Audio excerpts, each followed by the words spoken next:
Hi, this is Blake Bettner, Managing Editor of Worn and Wound. Today, we are talking about the Tudor Pelagos 39. Or is it Pelagos? I'm not quite sure, but whatever you want to call it, this is the latest entry into Tudor's hardcore, over-engineered dive line. And though it compromises on some of the traditional features that we associate with the Pelagos, it makes up for it with a more approachable package as a whole. Now, as the name suggests, the watch is 39 millimeters in diameter, and it is still made entirely of titanium, as is the bracelet.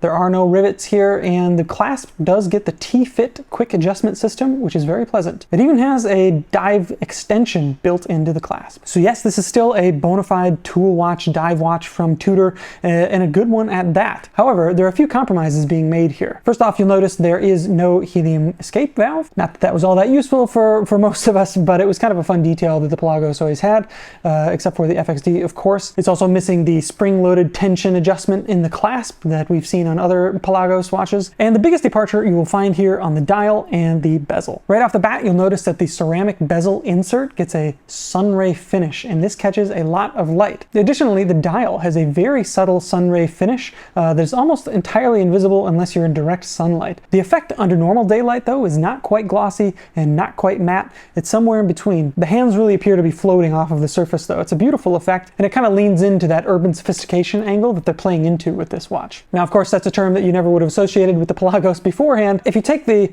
Pelagos name aside, this is a really great dive watch from Tudor. One nice detail on the dial is the Pelagos being executed in red on the dial.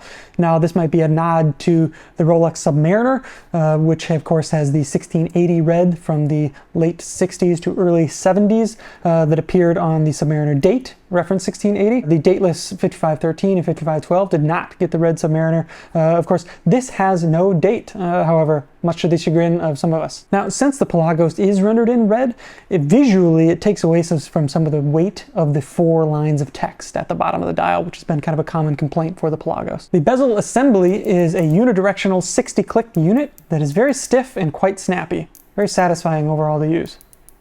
Now, one feature that Tudor is returning to here that we've seen in watches like the Black Bay Pro is the ceramic lume blocks for the hour markers. Now, these are hour markers that have quite a bit of structure to them.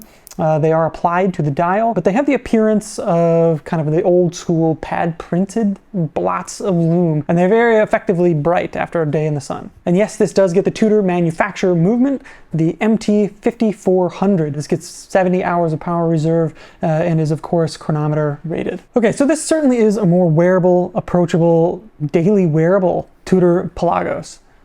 It's a bit smaller, it's a bit thinner, at just under 12 millimeters in thickness, and just under 47 millimeters in lug-to-lug distance. Additionally, with it being this small and made of titanium, it's very light on the wrist. This is a really easy watch to wear all day, every day. Now, the bracelet has moved into a 21 millimeter lug span, a departure from the usual 22 millimeter span that we've seen on other larger Pelagos watches. It looks a bit wider in practice here, so it kind of keeps with that muscular profile on the wrist. Another detail about the bracelet that I kind of enjoy is the spacing between the links.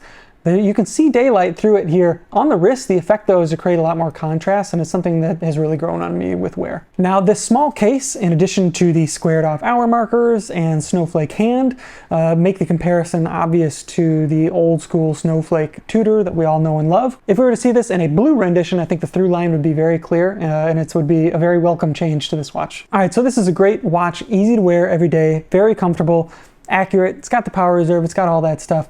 But is it a good Pelagos? Now, the Pelagos has traditionally been a very tool-centric, purpose-driven design. This Pelagos 39 is not that. This is clearly meant to cater to a larger audience. So I think we're best served just taking this as a Tudor dive watch rather than a reflection of the Pelagos as a whole. The Pelagos 39 is priced from $4,400, and it comes with a rubber strap in addition to this titanium bracelet. That rubber strap uses the same end link that is on the bracelet at the moment, making for a slightly more tedious strap change experience than you're probably used to. Our full review of the Pelagos 39 is live right now on wornandwound.com. You can head there and let us know your thoughts on this watch, or feel free to leave them in the comments below. If you enjoyed this content, please be sure to leave a like, share, and subscribe. It helps us out a lot. And until next time, take care.